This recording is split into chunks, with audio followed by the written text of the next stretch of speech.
ठंड में गरीब चाय वाली की सफलता।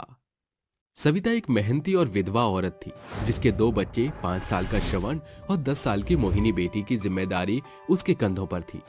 दरअसल 4 महीने पहले उसके पति विहान की एक हादसे के दौरान मौत हो चुकी थी। ऐसे में अपने बच्चों की जिम्मेदारी, उनका पेट पालने के लिए दूसरों के घर जाकर नौकरानी का काम किया करती थी। शाम को सविता नीलम के घर ठंडे पानी से ठिठुर ठिठुर कर बर्तन धो रही थी। उसके पास स्वेटर भी नहीं था। अरे ओ सविता की बच्ची, अभी तक फिर से काम नहीं हुआ क्या? देख जरा कितना फैला हुआ है घर, कपड़े भी धोने हैं और जाले साफ कर दियो हॉल के। मैडम जी, बस बर्तन धुल गए हैं, मैं अभी बाकी का काम भी खत्म कर लेती हूँ। जल्दी कर। और ये क्या खुद को ज्यादा हीरोइन समझती है क्या? स्वेटर क्यों नहीं पहन के आती? सब जानती हूँ, मेरे पति पर डोरे डालना चाहती है अपनी पतली कमर दिखाकर। नहीं मैडम जी, आप गलत समझ रही हैं। ये मेरी गरीबी है कि मेरे पास इस ठिठुरती ठंड में पहनने के लिए एक स्वेटर भी नहीं है। हाँ, तेरे सारे बहाने समझती हूँ मैं। कुछ देर बाद सविता सारे काम करके जाती है तो नीलम कहती है, अरे जा रही है तो रुक जा, ये ले, ये स्वेटर पहन ले, तेरे काम आएगा। बस 2 छेद हो रखे हैं इसमें। शुक्रिया मैडम जी, आपने ये भी दे दिया, बहुत है मेरे लिए, भले ही कैसा भी सही। अपनी मालकिन को शुक्रिया अदा कहकर सविता अपने घर लौट जाती है जहां तेज तूफानी हवाएं चल रही थी। तभी उसके दोनों बच्चे कहते हैं, माँ बहुत ठंड लग रही है, देखो ना झोपड़ी में 2 छेद हो गए हैं, यहाँ से ठंडी हवा आ रही है। हाँ माँ, श्रवण को बहुत देर से ठंड लग रही है, कुछ कंबल दो ना, वो वाला तो फट गया है। ठीक है, थोड़ी देर रुक जाओ, अभी खाना खा लो, फिर इस छेद को बंद कर दूंगी मैं।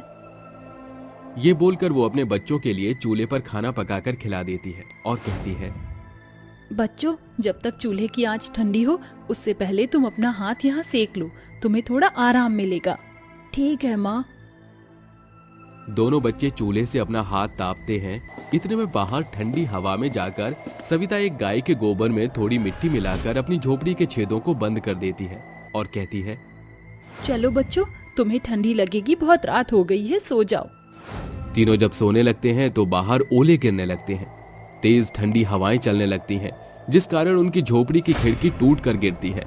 दोनों बच्चों को बहुत ठंड लगती है। श्रवण को बुखार हो जाता है तो मोहिनी कहती है, माँ हमें बहुत ठंड लग रही है और छोटे को बुखार आ गया है, वो गर्म हो रहा है, आप कुछ कीजिए ना, खिड़की को ढक दीजिए।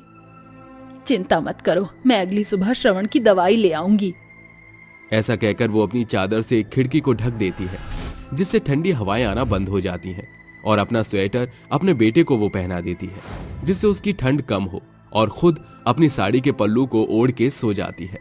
सुबह अपने बच्चे की दवाई लाकर वो उसे खिला देती है। मोहिनी, अपने छोटे भाई का ध्यान रखना, मैं काम पर जा रही हूँ, बहुत लेट हो गया है। माँ, आप रात को हमारी वजह से इतनी ठंड में सो रही थी, बिना चादर ओढ़े। माँ आप कैसे सो गई? और आपके पास कोई स्वेटर भी नहीं है। मेरी चिंता मत करो तुम। सविता फिर से ठंड को झेलते हुए अपनी मालकिन के घर पहुंचकर काम करने लगती है। नीलम की जैसे ही उसके ऊपर नजर पड़ती है तो उसका हाथ पकड़कर वो कहती है, क्यों री, कल मैंने तुझे स्वेटर दिया था और तू फिर से अपनी पतली कमर दिखाने आ गई है। समझती क्या है खुद को? मेरे पति को अपना बनाकर ही मानेगी क्या? कहाँ है तेरा स्वेटर?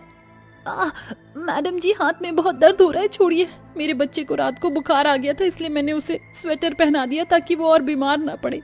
मेरा क्या है, अगर बच्चे ही ठीक नहीं रहेंगे तो मैं क्या करूंगी? लो, फिर एक बहाना, लेकिन इस बार तेरी नहीं चलेगी। तेरे पर तरस खाकर मैंने स्वेटर दिया था, लेकिन तू अपना जलवा दिखाकर ही मानेगी, इसलिए अब तुझे यहाँ पर काम करने की कोई जरूरत नहीं। पकड़ अपनी 15 दिन की पगार और चलती बन। सविता उसके पैरों में गिड़गिड़ाकर माफी मांगती है। मालकिन, ऐसा मत कीजिए, मेरे 2 छोटे बच्चे हैं, आप भी काम से निकाल देंगी तो मेरा काम कैसे चलेगा? मुझे सब खबर है कि तू कौन सा काम चलाना चाहती है। चल निकल यहाँ से। रोते हुए सविता वहां से निकल जाती है और कहती है, मालकिन ने मुझे कितना गलत समझा, पर वो क्या जाने गरीबी में जीना क्या होता है। उन्होंने तो मेरे स्वेटर ना पहनने को भी इतना गलत समझ लिया। मैं क्या करूंगी? इन बचे कुचे पैसों से कैसे काम चलेगा?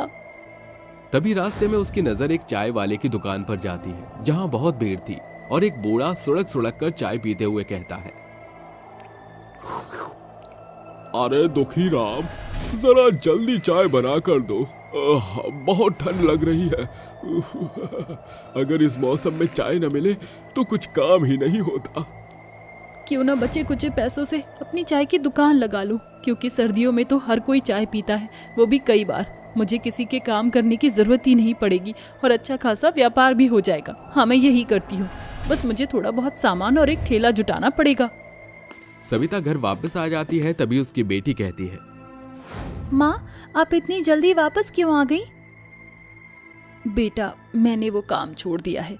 मैं अब से चाय बनाकर बेचने का काम शुरू करूंगी। ठीक है माँ, मैं भी आपका साथ दूंगी। ठीक है बेटा, मैं बाजार से कंबल खरीद कर ले आती हूँ और चाय बनाने का सामान भी। ये कहकर वो चाय बनाने का सारा सामान, एक पतीला और ठेला खरीद कर ले आती है। उसके पास कंबल खरीदने के पैसे नहीं बचते और वो कहती है, मेरी पूरी तनख्वाह सारे सामान में चली गई। कोई बात नहीं, इसको बेचने से जो पैसे आएंगे उनसे मैं कंबल ले लूंगी। अगले दिन से वो चाय बनाकर बेचना शुरू करती है। आइए आइए, इस कपकपाती ठंड में गर्मा गर्म चाय पी लीजिए, सिर्फ 5 रुपए की। आइए आइए, अदरक इलायची लौंग से बनी चाय पीजिए। अरे जरा एक कप चाय देना। ये लीजिए। हाँ, चाय तो बहुत अच्छी बनाई है तुमने, शुक्रिया। इस तरह उसके चाय के ठेले पर 2-4 लोग आकर चाय पीते हैं। ऐसे में बात नहीं बनती तो वो फैक्ट्री के बाहर अपने चाय के ठेले को ले जाकर चाय बेचने लगती है, जहाँ काफी मजदूर आकर चाय पीते हैं और भीड़ देखकर लोग आने लगते हैं। अरे जरा मुझे भी एक कप चाय दीजिए। और मुझे भी एक कप चाय दीजिए। जी ये लीजिए आप दोनों की चाय। लगता है मेरा यहाँ चाय का ठेला लगाने का फैसला सही निकला। जितने ज्यादा लोगों उतनी ही बिक्री होगी। इस तरह सविता सुबह से लेकर शाम तक चाय बनाकर पिलाती है, जहाँ लोगों को उसके हाथ की बनी चाय काफी पसंद आती है। अपने घर पर अपनी पहली कमाई गिनकर वो बहुत खुश हो जाती है। अरे बेटा जरा देख, मेरी पहली कमाई के मुझे 1,500 रुपए मिले हैं। अगर ऐसे ही अच्छा व्यापार चला तो हमारी सारी परेशानी खत्म हो जाएगी। माँ, ये तो बहुत अच्छी बात है। माँ, हमारे तीनों के पास एक भी स्वेटर टोपा नहीं है। अगर आप पर पैसे आ जाएं तो आप हम सबके लिए ठंड के कपड़े ले आना। चिंता मत कर श्रवण बेटा, मैं ले आऊंगी। अगले दिन भी मेहनत से चाय बनाकर सविता सबको पिलाती है और उन पैसों से वो अपने बच्चों और अपने लिए स्वेटर, टोपा, कंबल ये सब ले आती है। धीरे धीरे परिश्रम करने से वो काफी अच्छा मुनाफा कर लेती है। अपनी चाय की दुकान से उसकी आर्थिक स्थिति बेहतर हो गई थी और उसने ठेले से एक दुकान ले ली, जहां सभी लोग सुबह सुबह ही उसकी चाय के लिए लाइन लगा लिया करते थे। 2-3 साल की मेहनत से उसने अपना एक पक्का मकान बनवा लिया, जहां दुकान पर एक लड़का आसपास की दुकानों पर उसकी चाय देने जाता था। उसके बच्चे भी अब अच्छे खासे स्कूल में पढ़ रहे थे। तभी एक रिपोर्टर की मदद से अखबार में उसका नाम छपता है, गरीब चाय वाले की सफलता, इसके नाम से। तो बेटा श्रवण कहता है, माँ देखो, आपने इतनी मेहनत की है कि आपका नाम अखबारों में आ रहा है। हाँ बेटा, अगर मैं इस मुकाम पर पहुंची हूँ तो सिर्फ तुम्हारे कारण। तुम थे, तुम्हारी फिक्र नहीं होती तो अखबार में आज मेरी तस्वीर ना होती। इस तरह सविता का चाय व्यापार बहुत अच्छा चलता है, जहां बड़े होकर उसके दोनों बच्चे उसकी चाय की दुकान संभालते हैं। ओहो, आज तो मुझे बहुत ज्यादा टाइम हो गया है। पिताजी दुकान पर मेरा इंतजार कर रहे होंगे। रजनी बहुत गरीब और सांवली रंगत की थी। वो अपने पिता बिरजू के लिए खाना पैक करके घर से निकल जाती है। रास्ते में उसे उसके काका मिलते हैं। अरे काका जी, कैसे हो? सब कुछ ठीक तो है ना? कोई परेशानी तो नहीं? अरे बिटिया, तुम जैसी बेटी अगर ख्याल रखने वाली हो तो हमें कुछ हो सकता है क्या? बूढ़े काका रजनी को आशीर्वाद देकर चले जाते हैं, जिसके बाद रजनी अपने पिता बिरजू के पास जाती है और उन्हें खाना देती है। ये लीजिए पिताजी, खाना खा लीजिए। सुबह से आपने कुछ नहीं खाया है। अरे बिटिया, तुम चने के इंतजार करो, हम चोखा विद्यार्थी का बाल काट कर अभी आवत हूँ। रजनी अपने पिता का इंतजार करने लगती है, लेकिन एक के बाद एक कोई ना कोई बाल कटवाने आता ही रहता है। देखते ही देखते शाम हो जाती है। अरे ला बिटिया, अब मैं खाना खाने के लिए बिल्कुल फ्री हूँ। बिरजू अपनी बेटी रजनी से खाना लेकर खाने लगता है। ऐसे ही वो बेचारे बाप बेटी अपनी रोजमर्रा की जिंदगी जी रहे थे। कुछ साल बाद रजनी अब शादी के लायक हो जाती है, लेकिन उसके सांवले रंग की वजह से कोई उससे शादी ही नहीं करता। बहुत मुश्किलों के बाद रजनी के लिए अच्छे घर का रिश्ता मिलता है। बिरजू जैसे तैसे करके उसकी शादी करवा देता है। बेटी, तुम्हें संस्कार देने के लिए तुम्हारी माँ जिंदा तो नहीं रही, लेकिन मैंने अपनी परवरिश में कोई कमी नहीं छोड़ी। अपने पिता का सर हमेशा फक्र से ऊंचा रखना बेटा। ऐसा कहकर बिरजू उसे विदा कर देता है। लेकिन बेचारी रजनी की किस्मत बहुत खराब होती है। शादी के पहले दिन पर ही उसके घर में आग लग जाती है और वो एक कच्चे मकान में अपने ससुराल वालों के साथ रहने लगती है। वहीं कुछ टाइम बाद बिरजू भी भगवान को प्यारा हो जाता है। माँ जी, घर में अन्न का एक दाना तक नहीं है, मैं खाने के लिए क्या बनाऊं? अरे अगर खाने के लिए खाना नहीं है तो एक काम कर, हमें ही मार कर बना दे। पहले ही तू हमारी खुशियों को खा चुकी है। पता नहीं क्यों इस काली कलमुही करमजली को मैं अपने घर की बहू बना लाई। गोमती की जली कटी बातें सुनकर रजनी रोने लगती है और रोते हुए अपने घर के आंगन में लगे पेड़ के नीचे बैठकर अपने पिता को याद करने लगती है। पिताजी, आप वापस आ जाओ, मुझसे अब ये सब और बर्दाश्त नहीं होता। तभी उस पेड़ के अंदर से रजनी के पिता बिरजू की आत्मा निकलकर बाहर आती है। बेटी, शांत हो जाओ, परेशान होने की जरूरत नहीं है। मैं तुम्हारी मदद करने के लिए लौट आया हूँ। देखो मैं तुम्हारे लिए क्या लेकर आया हूँ। ये कोई मामूली कैंची नहीं, बल्कि एक जादुई कैंची है। लेकिन पिताजी, मुझे ये तो बताइए, मैं इस कैंची का क्या करूंगी? सालों से तुमने मेरे साथ नाई की दुकान चलाई है, तुम्हें नाई का सारा काम आता है बेटा। तुम अपनी खुद की नाई की दुकान खोलो और इस जादुई कैंची का इस्तेमाल करो। तुम्हारी जितनी भी परेशानियां हैं धीरे धीरे सब खत्म हो जाएंगी। ऐसा कहकर बिरजू वहां से गायब हो जाता है। जिसके बाद रजनी अपनी सास के पास जाती है और कहती है, माँ जी, मैं जानती हूँ मेरे इस घर में आने के बाद सब कुछ बदल गया है, लेकिन मैं सब कुछ ठीक करना चाहती हूँ। इसलिए मैं सोच रही थी क्यों ना मैं एक नाई की दुकान खोल लूँ। हाँ हाँ, एक नाई की बेटी और कोई काम कर भी क्या सकती है। जो तुझे करना है कर, लेकिन हमसे जितना दूर रह सकती है उतना हमसे दूर रह। ऐसा कहकर गोमती वहां से चली जाती है। जिसके बाद रजनी अपने ही घर के आंगन के अंदर पेड़ के पास नाई का सारा सामान रख लेती है और एक कुर्सी भी रख लेती है। देखते ही देखते उसकी नाई की दुकान में एक बच्चा आता है। दीदी, गांव के बड़े लड़कों ने मेरे बाल कैंची से खराब कर दिए हैं और मुझे आधा गंजा कर दिया है। क्या आप मेरे इन कटे हुए बालों को ठीक कर सकती हो? हाँ हाँ, क्यों नहीं, आओ इस कुर्सी पर बैठ जाओ। रजनी राजू को कुर्सी पर बिठा देती है। जिसके बाद वो उसके बालों की कटिंग करती है। जादुई कैंची से कटिंग करने पर उसके सारे बाल एकदम से उग जाते हैं और उसका चेहरा बहुत खूबसूरत लगने लगता है। अरे वाह, ये तो जादू हो गया। कहाँ तो मैं इतना बदसूरत लग रहा था और अब मैं इतना खूबसूरत लग रहा हूँ। राजू खुश होकर गांव में चला जाता है। जिसके बाद गांव के बड़े बड़े लड़के उसे देखकर हैरान रह जाते हैं। अरे, मैंने तो तुम्हारे सारे बाल काट दिए थे, फिर तुम्हारे सर पर बाल कैसे आए? वो जादुई नाई वाली की दुकान ने मेरे बाल काटे थे, लेकिन अचानक से मेरे बाल मेरे सर पर उग आए। तभी उन लड़कों में से एक टकला लड़का कहता है, अच्छा, अगर ऐसी बात है तो चल मैं भी तो देखूं जरा ऐसा कौन सा जादू है उस नाई वाली में। काली राजू के साथ रजनी की नाई की दुकान में आ जाता है। जिसके बाद रजनी अपनी कैंची काली के सिर पर हल्के हल्के हाथ से घुमा देती है।